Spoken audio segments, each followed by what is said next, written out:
All right, so in this video, I'm going to show 4 different ways to make money on Amazon and how much it costs to get started with each of those ways. So the 4 different business models for Amazon are going to be arbitrage, also commonly called retail arbitrage. So this is where you take a product that's for sale in a retail store or online somewhere, and then you turn around and buy that and then put it on Amazon for sale. And then another version of that that's somewhat similar is drop shipping. So this is where you find a wholesale supplier that's willing to drop ship for you, or also a lot of times you'll drop ship from like a retailer as well. List the product on Amazon, and then you would ship it after somebody purchases it. The third one is going to be wholesaling. So wholesaling is where you actually buy the product from a manufacturer and then you would sell it on Amazon itself. And then the last would be building a brand, or sometimes people call this private label. And this is where you create your own branded merchandise and then sell it on Amazon. So let's go ahead and talk about the cost of setting up each of these businesses and how much each of them costs. So if you're going to be selling seriously on Amazon, you need a professional selling account. And no matter what business model you choose to go with, that's going to cost you $39.99 per month, no matter where you are in the process. So for the arbitrage business, these are some common expenses, kind of the expenses that I think that you should be prepared if you're going to sell online. You don't have to do every single one of these, but it's a good idea to do it. So the first thing is going to be your Amazon Pro. You're going to want an LLC. I went ahead and put $250 for your LLC. That's going to depend on which state you live in. It could be anywhere from $50 on the very low end up to $500 for, I think, Massachusetts is the highest one to register an LLC. But whichever one you're in, it's going to be somewhere between that range. The next thing is you're probably going to want some type of software, especially if you're doing a lot of inventory. You're going to want to be sending that software in and doing all this stuff into Amazon. And so that's probably going to cost you at least $49 a month for software. Then you need money to actually buy the inventory. And so you're going to want at least $300 there. That's the pretty low. I mean, you could start with less if you wanted to just buy one thing and send it in. But if you're really trying to create a business, then I would say you want at least $300 to get started. You're also going to need money to actually ship this inventory to FBA, unless you're going to ship it from your home. And so I put in $50 for that. Once again, these numbers depend on what you buy, what inventory you get, and everything. I'll give you guys some examples. And then the rest of the zeros are things that you would need if you were doing other types of business models. And then let me just give you the pros and cons of doing arbitrage.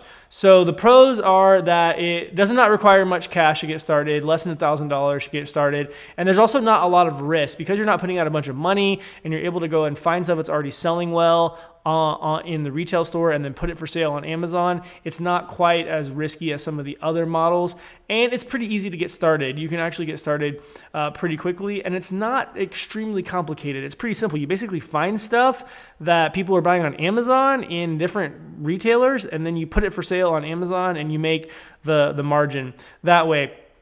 Some of the cons are that you're going to be constantly looking for inventory because a lot of times stuff that's doing really well is seasonal, or it's on sale in a retailer or something like that. So you're not always going to have just this one item that's just selling for you all the time, although that does happen, but a lot of times it's not. Also, you have to handle the inventory. If you're doing traditional kind of retail arbitrage, especially, you're going to have to go to the store, look for the product, bring it home, label it, ship it, send it into Amazon, do all that kind of stuff. So that's not very much fun. Doesn't let you kind of have the freedom that a lot of people want when doing their own digital business. Thirdly, there's lots of competition when doing arbitrage. Because it's such an easy business to get into, anybody that has a cell phone basically and a little bit of cash can be your competitor. So that's a downer there. And then lastly, it's hard to scale a retail arbitrage or arbitrage business. You can usually make a little bit of extra money with it on the side, but getting it to really big, while people have done it, requires a lot of systems in place. And honestly, for me, there's other ways that I would rather try to scale a business big than doing arbitrage. But that's arbitrage. It's a good place to get if you're wanting to just get started making a little bit of side money. The next thing will be drop shipping or dropship. So this business is about the same as doing arbitrage, except for you actually never touch the inventory. The expenses are a little bit different in here, but a lot of it's the same. So you're going to have the Amazon Pro, the LLC. You're going to need software for this, especially if you want to scale it, because trying to manage all of the different orders and everything is going to be way more expensive. So that's probably going to be one of the big differences, that this is kind of software is almost a must-have here. You can do it manually for a couple of items and a couple of sales, but anytime it starts to get big, you're really going to need the software. Software for this is going to be a little bit more expensive than doing retail arbitrage software, mainly because this software is really running your business and you want to get it right. Minimum on the software is going to be like $100-$120 a month. Cost of goods could be still lower. I put $500 in here because you want to have working capital. If you start selling a bunch of stuff, you're going to have to have that capital in your bank account so you can purchase it before you get your distribution from Amazon. So there's going to be a lag there that's going to prevent you from, purchasing it. So you can't just start with no money. You actually have to get the sale, buy the inventory, ship it, make sure it's shipped, and then you'll get your distribution from Amazon later. So it does require capital to grow that.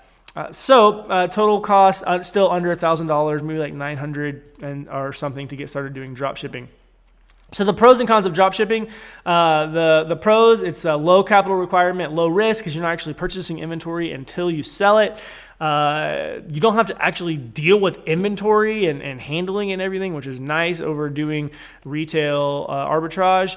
And you can get started pretty fast, actually. You can just kind of find some products that are on sale on certain websites and then list them and everything, and that's pretty cool. The cons on this are going to be account suspensions. So Amazon is constantly looking to see if you're authorized to sell something. They're looking at your order defect rate, your ship rate, your order cancellation rate. There's all of these metrics that they look at, and drop shippers usually do terrible at these metrics because they don't actually have the inventory in stock. There can be problems with the inventory. All kinds of bad things can happen. And so it's easy to get your account suspended if you're not careful doing drop shipping. Then the next thing is going to be low margins. So because drop shipping is so easy to do and all you have to do is literally just list something on Amazon, there are lots of other people competing with you on this. And so you have to bring your margins pretty far down to be able to be competitive, and that can really eat into your profit. And if you look at my next con, it is that returns can destroy your profit. So one return, if someone damages the item or whatever, can wipe out profit from lots of sales. And so that can be a big downer when trying to do drop shipping. And then lastly, it's fairly technical to kind of string together all these systems and scrapers and stuff. If you really want to try to scale it, it's possible, but it's pretty hard and requires some technical skills there. So that's drop shipping. Next would be wholesaling. So wholesaling is when you actually purchase the inventory from a supplier and bring it in and either ship it yourself or ship it to FBA to do that. So you would develop a wholesale relationship with a manufacturer and wholesale their inventory for them. So costs, some of the fixed costs are about the same. You're going to have your Amazon Pro account, your LLC. You're going to probably want to spend some money on some software to do this. And then the big difference here is going to be your cost of inventory. Typically, when you're working with a manufacturer, they're not going to want you to just do a really small order.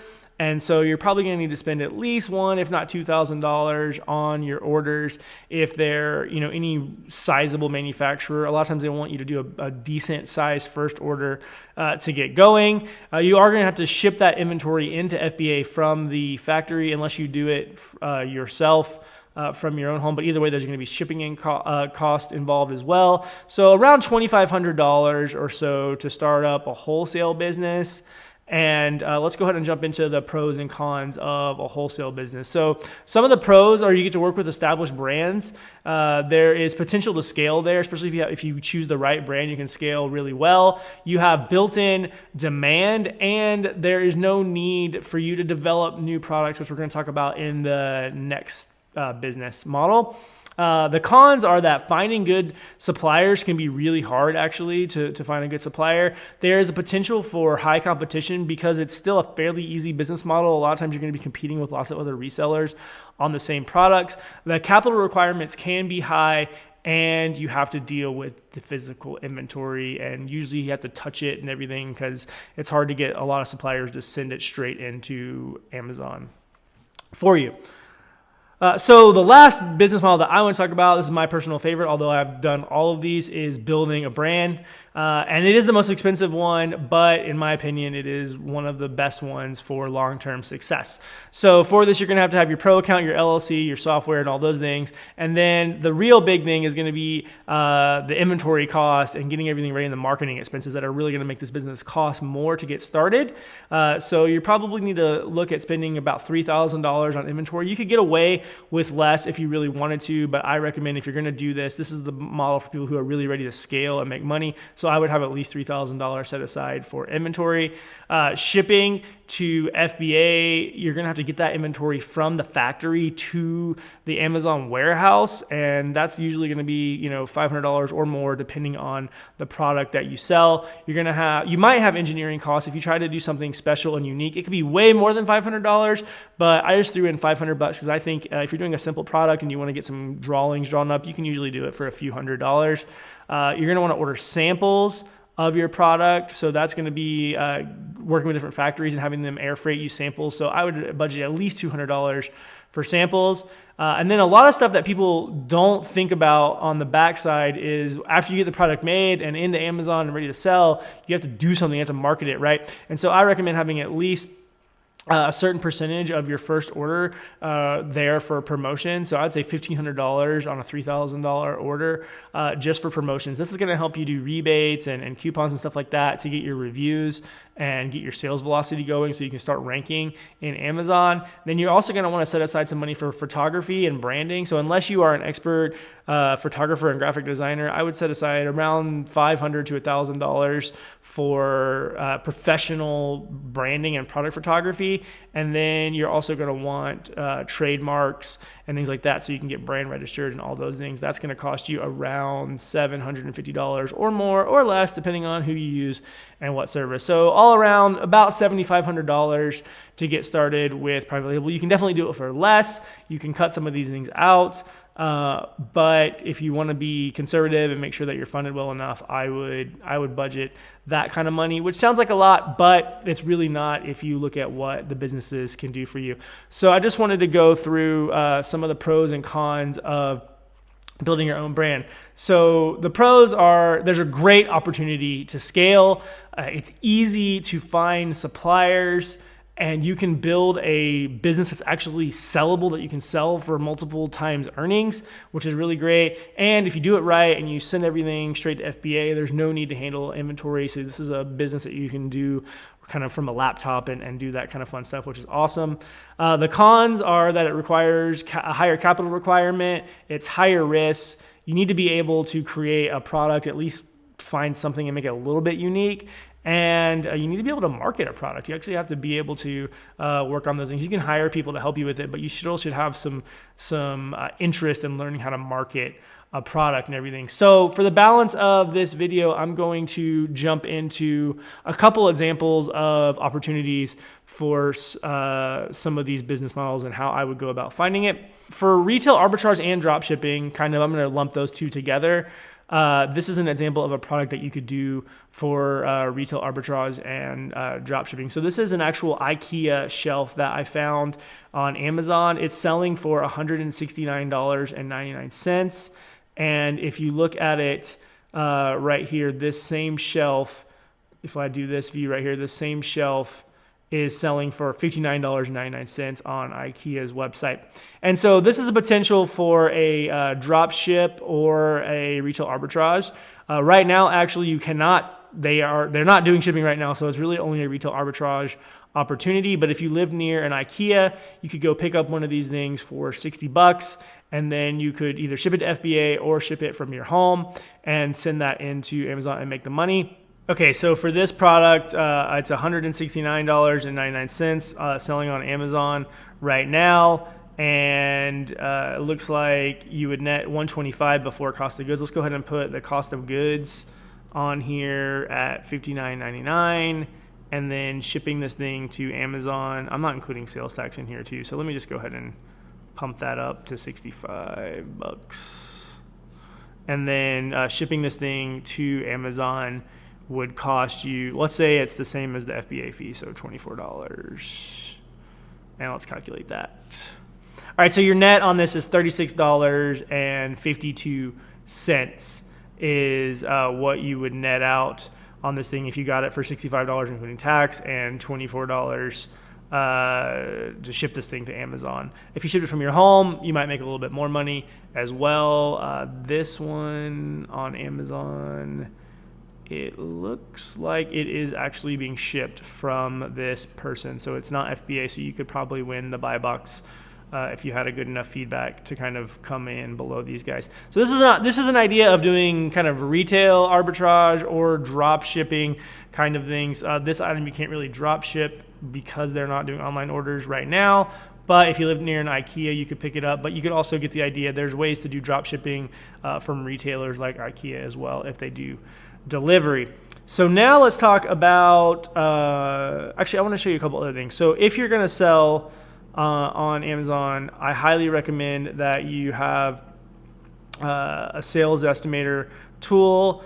We have one, but whatever tool you want to use, you want to make sure that you look at the sales rank of this item, see how many sales it's making. It looks like this product's selling pretty well right now, and so I would not be afraid to purchase this product because it makes decent amount of sales. And so this is a product that I would potentially source and buy. Whereas if the product made no sales, then I would not want to buy that product. Okay, so now let me show you a way to kind of do wholesaling and building your own brand. So what I did in here was I used our tool that actually allows me to look for keywords on Amazon. And so what I did was I looked for keywords where the price was $20 a minimum on average, and it was getting a decent amount of searches, but there wasn't a ton of reviews. And I found a bunch of different keywords here, but one of them that I found was tea storage. And so if I look here on Amazon at tea storage, there's lots of products here that are ranking for the word tea storage, but this first one has 549 reviews, and I don't know why in the world this thing's at $543, but it's up here. But after that, the competition really isn't too terribly bad, and there's some potential for potentially I can make a product that competes with one of these guys. And instead of trying to sell exactly what they're selling, what I would do is make my own version of this, and then I would sell my own version and try to rank for them and get reviews and do those types of things. So that's kind of the building your brand thing. But you can also do this if you're looking for wholesale relationships too. So if you just look at the number of sellers on any of these products, see all these ones that have one seller, these guys are probably the brand owner. And so you probably don't want to even try to resell their product because they probably have, they're probably selling it directly on Amazon. But these guys have 5 sellers. This guy has 4 sellers. We got 11 sellers here. 4 sellers here, right? So if I look at this one here, I mean, they're doing decent revenue. I could hit up this company and say, hey, like, let me be a reseller of your product as well. And potentially they would want to work with me as well. So with wholesale and brand building, basically the idea is to look for niches where the competition, where there's a lot of demand, but the competition isn't super high. Go work with, if you're doing wholesale, you're going to want to work with brands that already have some established sales and see if you can get them as one of your, as basically where you can be a reseller for them and work with them. And then if you're doing your own brand, then you would launch your own product, source that and everything, and then put that on Amazon and sell it that way. So those are 4 different ways to make money selling on Amazon. Let me know if you like this kind of content. If you want me to go deep into any of these things, then please go ahead and leave comments in the comment section, and I will explain more about retail arbitrage, drop shipping, private label, whatever. If you'd like to see inside of our business and see what we do, go ahead and comment there as well. And thanks for watching, and we'll see you on the next video.